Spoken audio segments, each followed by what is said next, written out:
this is a tarot deck. Hey, I'm going to show you that in a second. What I got myself for Christmas was this deck, but I'll just show you one of the things my partner got me, which is this journal. It has stickers in it. Look, stickers. I think they're bringing out like a book with just the stickers. It has some keywords which I don't really need, so that part won't bother me, but it has space to write your readings. It has like doing your own spreads, but then it also includes spreads that this person who's helped make this journal designed, like the astrological wheel. It's got the Celtic cross, a horseshoe, 1 card, 2 card. So I thought I'd show it because it's a very nice journal. I've never had a proper tarot journal. So the deck we're looking at today is the Knight-Waite Tarot. I bought the guidebook and the deck for myself for Christmas as my treat to myself. My other half did get me a couple of oracle decks, obviously, but I thought I would go through this. You have to get the book separately. If you just get the deck, which comes in this nice box, you get this little white book.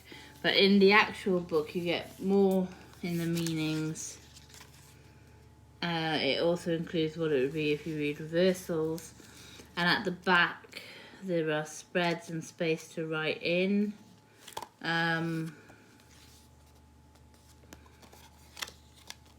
And it tells you about the notable figures used in some of the cards. Not all of them, but some of them, like Pamela Coleman Smith, who was the artist for the Rider-Waite Smith deck. This creator, Michelle Knight-Waite, is not related to either creator of the Rider-Waite Smith deck. It is basically, her name is Michelle Knight, and she married a woman called Kathy Waite, and therefore she's called the Knight-Waite Smith deck because they go by a double-barreled name.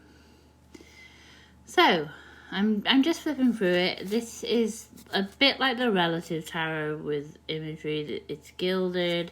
It's got a really nice back. The cardstock is it like similar to the Unfolding Path Tarot? Maybe a little more give in it. So yes, the Fool. This magician is Michelle Knight-Waite. She's in this card, the Empress, and the Death card, I think. This is Pamela Coleman Smith as the High Priestess.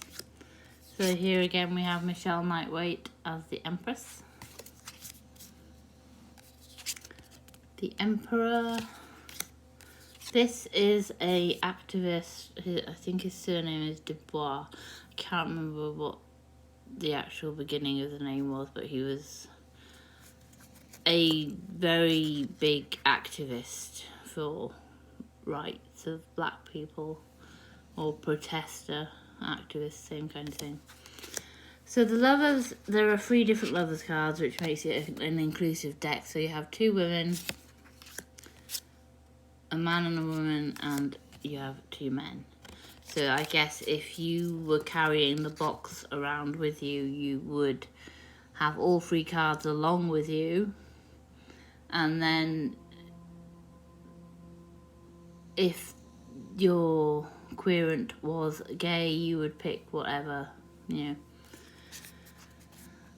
Which is good. Inclusive decks.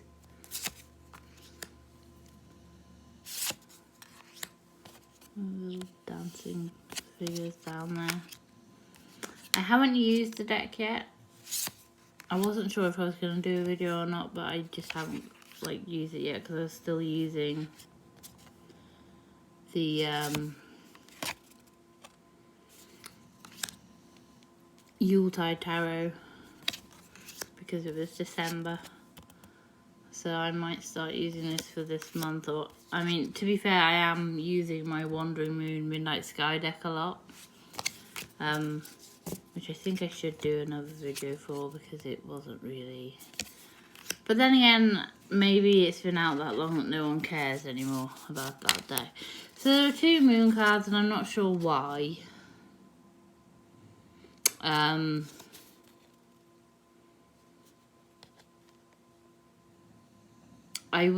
I haven't read in the book why there are 2 moon cards.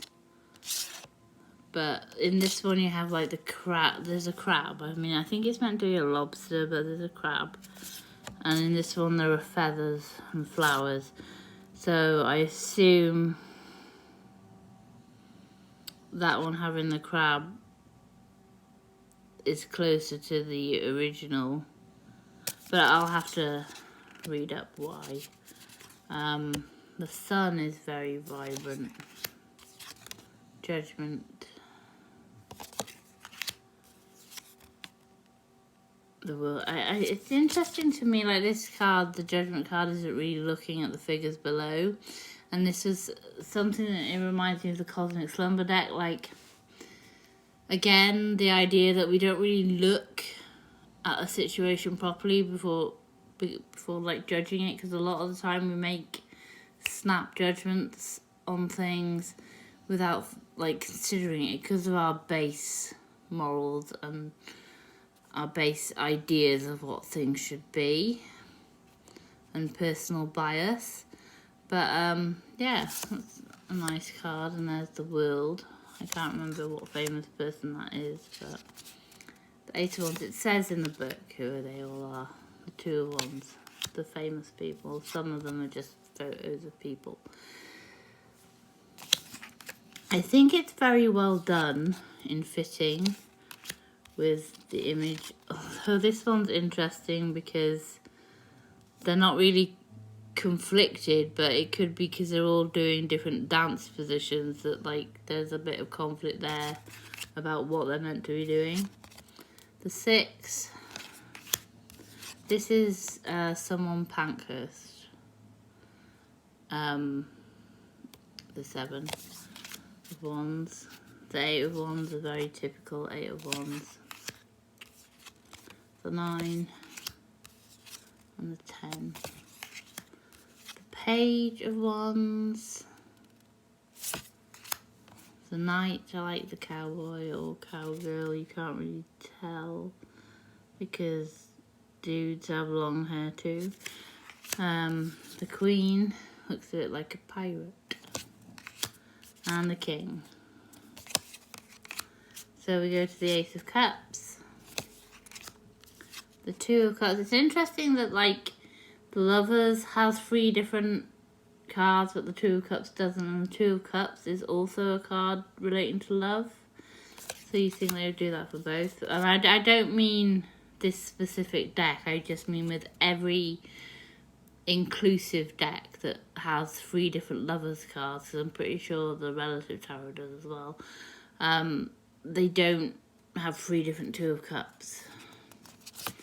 I like 3 of Cups. 4, 5, butterfly wings. The 6 is like the cutest 6 of Cups I've seen in forever. 7, the 8, the 9, I like that. 10, the Page, the Knight, looks like a monk,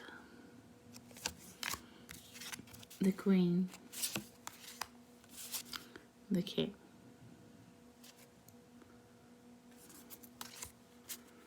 We are into the Swords. That is a very typical 2 of Swords. The 3 is interesting. I guess when you are going through heartache, you are juggling life. quite a bit. So juggling swords. My Stalker card.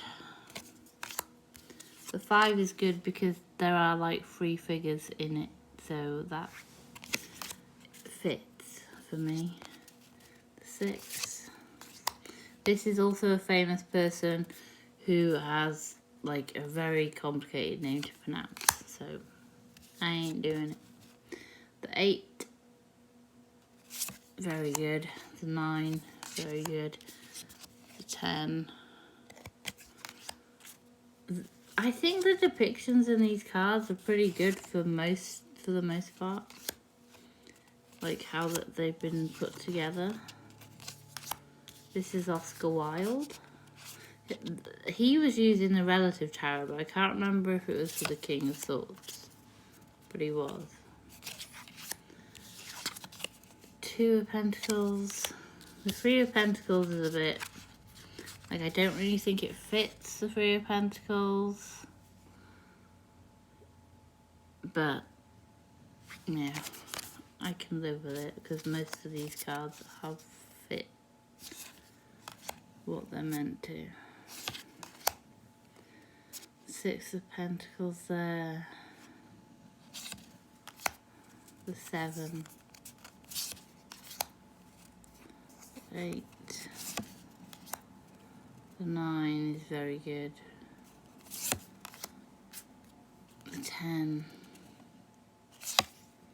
That is a very good 10. Put the Page, the Knight, the Queen, and the King. So that is the Knight-Waite Tarot. I think it's very nice, personally. Let me just check that moon. She say...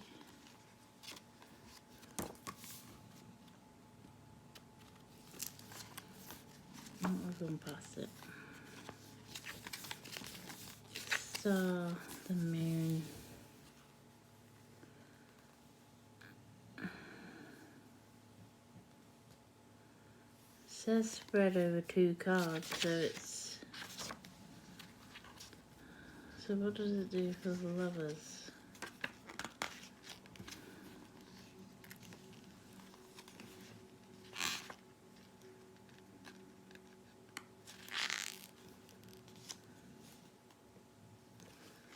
It doesn't actually say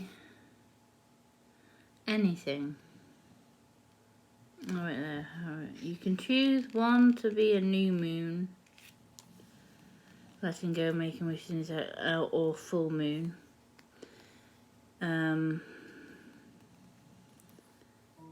Like the moon, we all have our cycles. We can feel energized or need time alone. We can be highly intuitive and yet still sometimes feel disconnected to our inner wise one. This is why there are 2 cards representing moon in this deck. You can choose one to be a new moon or full moon. Choosing the one which best reflects your current phase, your intuition knows which one this is, or leave both cards in the deck. The decision is yours. I guess you could consider, because there are 2 of them and they look quite different, if you're doing the new moon, full moon thing, you could consider the one as being what you need, like a shadow card, like a reverse card, and one as being like the more positive meaning. So I guess I would probably keep them both in that sense. Sorry, my squeaky chair. But yeah, that's that lovely deck. I did get this Oracle by Radley Valentine and Dougal Fraser off my other half for Christmas. So yeah, it's got a unicorn in it, so it's epic. And I also got the In Bulk Oracle, but I might do a flip through of that like later in the month, closer to In Bulk. And I was thinking of doing a video showing the books that I got for Christmas, because they're all witchy books or journals, so that might be a thing I do. But now I'm going to wish you all a happy new year. Thank you for watching. And I've got to do a couple of New Year tarot spreads. So yeah, wish me luck.